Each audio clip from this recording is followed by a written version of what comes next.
நீ பாருகிறேன் சத்துருக்களுடைய ஆரவாரம் அநேக சொல்கிற வார்த்தை. நீ இவ்வளவு ஜெபம் பண்ணீங்க, இவ்வளவு ஜெபம் பண்ணீங்க, இதெல்லாம் பண்ணீங்க, இப்ப எங்க இருக்கீங்க பாத்தீங்களா, ஒண்ணுமெல்லாம் போயிட்டீங்க. இதான் இந்த உலகத்தினுடைய நிலம்.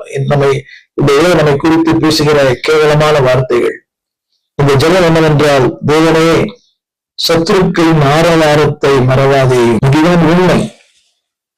நீதிமான்கள், உண்மை உள்ளவர்கள், உத்தமமாய் உதவியம் செய்கிறவர்கள், தேவனுக்கு என்று சின்ன சின்ன காரியங்களிலே பயப்படுகிறவர்கள் இன்றைக்கு அவருடைய வாழ்க்கையை பார்க்கும் போது வேதனையும் கண்ணீரும் மங்களாய்ப்போம்.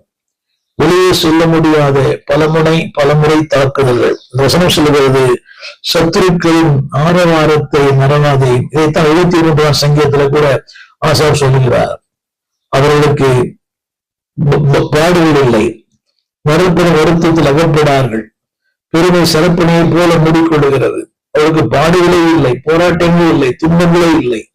ஆனாலும் ஒரு நிமிஷத்தில் எவ்வளவு பாழாய் போகிறார்கள். நாளே ஜெபத்தை நன்றாக கவனிக்க கேட்கிறேன். அவர் சொல்ல ஒரு வார்த்தை, அவர்கள் ஆரவாரத்தை நீர் மறவாதேயும்.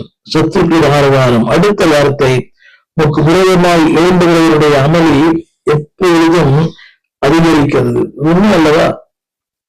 இன்னைக்கு பாருங்க, இன்றைய எல்லாமே நாட்டு நடப்புகள் முன்னோக்கில் பெறுகிறார்கள். அவர்கள்தான் இன்றைக்கு அரசாளுகிறார்கள், ஆளுகை செய்கிறார்கள். நீதியிலேயே நாள்தோறும் ஊடகத்திலே பார்க்கிறோம். ஏழை ஜனங்கள், அப்பாவிகள் நாள்தோறும் ஒடுக்கப்படுகிறார்கள், ஊழல் ஒடுக்கப்படுகிறது. அதுக்கு பல காரணங்களே அவர்கள் சொல்லுகிறார்கள். நம்முடைய வட இந்தியாவிலே எத்தனை ஊழியர்கள், எத்தனை திருச்சபைகள் இடிக்கப்பட்டு பாழாய் கிடக்கிறது. நீங்க விஷம் பிடிச்சு பார்த்தீங்களா? அவருடைய அந்த ஆரவாரம் அதிகரிக்கிறது. அவருடைய ஆரவாரம் அதிகரிக்கிறது.